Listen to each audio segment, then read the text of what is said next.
Hello everyone, welcome to GametechUK, and this video, which is the unboxing and close look at the Thrustmaster T248. We're going to get it out the box, we're going to have a look around the product, we're going to get it connected up to my rig and show you using it in various different games. So let's get on with today's video. The T248 is PC, PlayStation 4 and of course PlayStation 5 compatible. It's also called a hybrid drive. That's because it uses a combination between gear and belt driven technology to give you extra force feedback sensations. It's also got a brand new pedal set. I'm always interested in the artwork used on a box to sell a product like this, so I always like to have a good look around the box. And you can see here, this is the 248 itself. I'm really excited to get that out of the box. It has got a digital screen on there as well. You know, this is a real push forward for sort of a next generation feel for Thrustmaster, and I'm very, very excited about it. So looking forward to seeing that screen in action and what games it works on, and I will of course show you that in this video. And then to the side we've got some technical specifications such as free spoke wheel. We've got a foam filled leather for optimum comfort, so we'll see how sort of how nice that is to actually use. We've got the racing screen, we've got two magnetic paddles as well. We've got customizable buttons, 25 action assignable buttons as well. The back of the box gives us a bit more information about the hybrid drive and the race dash display, along with the magnetic pedals, which I'm really interested and excited to show you. And it's these. Now, I don't know whether this is going to become a standard now for Thrustmaster pedals, but this is the T3 PM pedals, and really excited to get them out and have a look. So let's start by having a look and seeing what's inside the box. There's always something so exciting about unboxing new tech for the first time. Absolutely love it. You've got a bit of a helpful installation guide there. And then we've got the main unit, which has got fairly nice protection actually. That's pretty bulky. And the first thing you notice, wow, is how small the actual unit is. Let's get it on the desk and have a look. So we've got the unit out the box, and I must say it feels really nice. The leather, it's weird because the sort of bottom part, the inner part of the steering wheel is hard plastic, but on the outer edge it's very soft, spongy leather. That's really nice. So you get that sort of mixed feeling of soft on the outside, on the palm of your hand, but on your fingers you've got the sort of firm feel of the plastic. That's really nice, and it looks pretty cool actually. Very cool. Each button has got a nice press as well. They feel very solid. One thing that did strike me was how small the actual unit is. You know, I mean, it's not much smaller than, say, the Thrustmaster TGT, but it is definitely smaller. And it's quite light as well. It's really not heavy. It's going to be really interesting to use and set up. Oh yeah, you know you like that. And around the back is another interesting point. So if we put this up on the back. Now, one thing with the Thrustmaster wheels, the wires poke out the back. They literally poke out the back. Whereas now, and I should imagine this is going to be a future change on all of their wheels, the actual cables tucked inside with their own cable management, so that the actual cable can just come out the back, which is so much better. Really is a nice quality of life improvement there. Yeah, this is looking very promising. In terms of accessories, you get the manual. Unfortunately, you also get the manual for a lot of other languages that you're not going to use as well. So it seems a bit of a waste that they're just going to sit in the box. But it's probably easier for them to package it with covering all languages together. You get the power pack as well, and this is just a normal size power pack like the T150. It's not like the turbo power pack that you get with the TGT. So that's all good.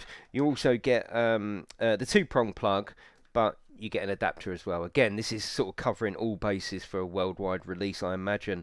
Then you get the desk clamp, so this can be clamped to a desk, or it can be put bolted directly to a rig. Hopefully we're going to be able to bolt this directly to our rig.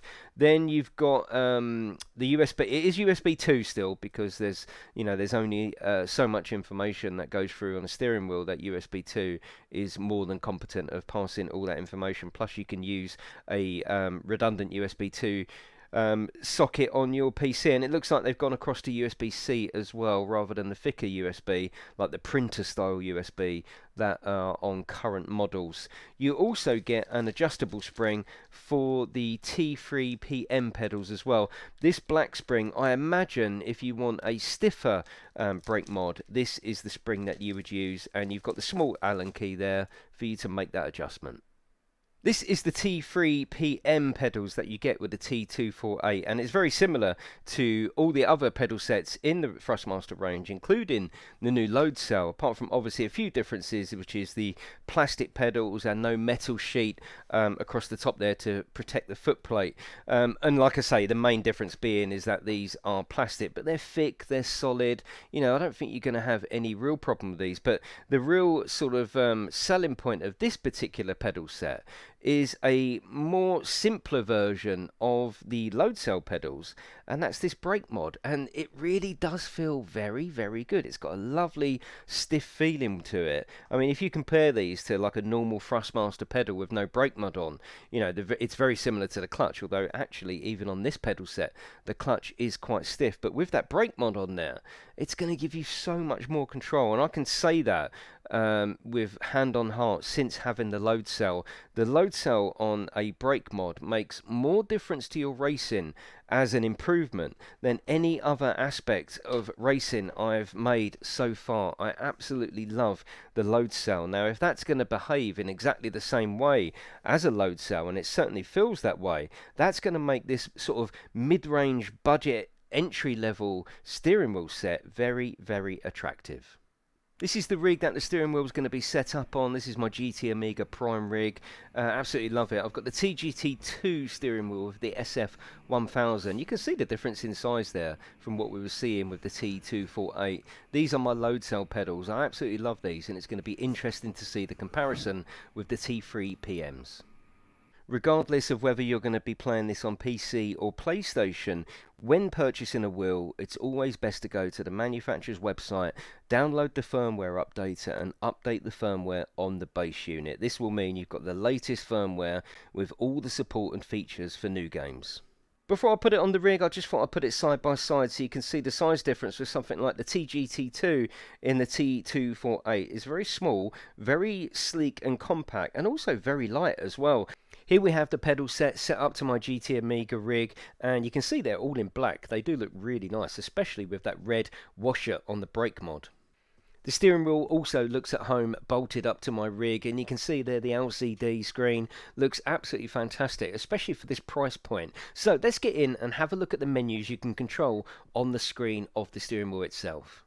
You can get to some fairly unique menu features by using the steering wheel itself and the menu screen. You start by pressing the mode button. Here you can tell the steering wheel what format you're playing on, so PlayStation 5, PlayStation 4 or PC. Next up is the About. This will tell you what firmware you're on, so we're currently on 1.84, which is the latest firmware. Then you can go to force feedback. You've got 3 different settings out for the force feedback that you can set on the steering wheel itself, and of course you can still do various changes in the actual game, but here you can select force feedback 1, 2 or 3. Now this is a really unique feature to have on the display. You can set the rotation of the steering wheel, so you can go for everything from 900 all the way down to 270, or just leave it on auto. Then we come to the pedal options. If you select floor, that means you've got them on the floor or on the rig, as we have here. But if you do want them inverted, you can do that through the menu. Then of course your clutch will become your accelerator and they'll be fully inverted. You've got a handy temperature gauge as well to read the heat of the internals, just so you can keep an eye on the steering wheel. And of course you've got the reset option. Now, out the box, this LCD screen isn't going to be supported by all games. In fact, funnily enough, there's far more support on the PC side of things than there is the PlayStation 4 or the PlayStation 5. So let's go through the list of supported games. This is only the LCD screen we're talking about. Any racing game on the PlayStation 4 or the PlayStation 5 can be used with the steering wheel, and of course you can assign this on your PC. So this is purely talking about the features on the LCD screen. So on the PC side of things, we've got American Truck Simulator, Assetto Corsa Competizione. It says PC support coming soon. Automobilista 2 on the PC. I love that game. Car X Drift Racing on the PC. Dirt 5 on the PC. Also for Dirt 5, that's PlayStation 4 and PlayStation 5. Euro Truck Simulator 2, the LCD screen will work, and F1 2020 for both PlayStation 4 and PC will work, and 2021 will work on the PC, the PlayStation 4 and the PlayStation 5. Really interesting to see iRacing there. Race Room Racing Experience will fully work as well, as does WRC10 for the PC, the PlayStation 4 and the PlayStation 5, and of course many other games coming very soon. Here you can see we're in iRacing, and the LCD screen is currently on our gear selection, so we can go up and down the gears, and there's no delay. It works exactly as it should. Now, to change and rotate this LCD screen, you have to press the display button. Once you press the display button, you get two little dashes bottom right. That means that we're now controlling the LCD screen, and we can go up and down on the D-pad to choose what's next on the LCD display. So next will be our speed. Obviously we're 0 at the moment. Then we've got our revs. We're on tick over at the moment. Then we've got our driver position, which is really handy. We're obviously 0 out of 18 at the moment because we're just sitting here in the pits. And you've also got the personal best lap time as well. Here we have Ultimate Ballista 2, we're at Brands Hatch here, and you can see we've got speed selected, and of course my two little dashes are on the right, which means that we can use the up and down D-pad, and we've got speed, we've got our revs, we've got our driver position, we're last at the moment because we're just sitting on the actual grid, and we've got our personal best lap time as well. Of course, once you're happy with whichever LCD screen you want to select, then you just press display again, and you'll get a dash on the left. That means that that one is now locked in, and you can go back to using the buttons on the actual wheel itself. Here we are in F1 2021 on the PlayStation 5, and we've got exactly the same system. We've got our gears, we've got our speed, we've got our revs, and we've got our driver position, and we've got our personal best lap time. Now, interestingly, even though this is a fully licensed PlayStation product, Gran Turismo, their flagship racer, isn't utilising the LCD screen. So unfortunately, that's just got dashes on there because it's simply not supported as of yet. I'm sure it's coming, but release out of the box doesn't actually support this. That's not to say it doesn't work in Gran Turismo. Like I said earlier on in the video, it fully works, and we can utilise that brake mod as well. In terms of force feedback, I've turned it up to the highest setting in the settings on the LCD, so we've got force feedback 1, and it feels really good. Gran Turismo always feels great with force feedback, and it's very responsive and exactly as you would want it to be. It is a really good wheel, and I love, like I said earlier, the contrast in your hand between the soft leather on the outside but the hard plastic where your fingers are. It's a really little great design, and I do like the feel of it. It feels way more premium than its cost, especially with the screen. But the 248 really does come across as a great package, especially with this brake mod. Now, I know it isn't a full load cell, but once you get used to it, you can use it exactly as you would a full load cell. A load cell, or in this case a brake mod like this, is all about muscle memory. It's about your brain telling your foot how hard to press that brake for specific sort of braking amounts, and like I say, once you get used to it, it's so invaluable to improving your lap times and, you know, creating precise driving. So let's have a look at the LCD screen in action. This is F1 2021 on the PlayStation 5, and you can see here we've got our revs.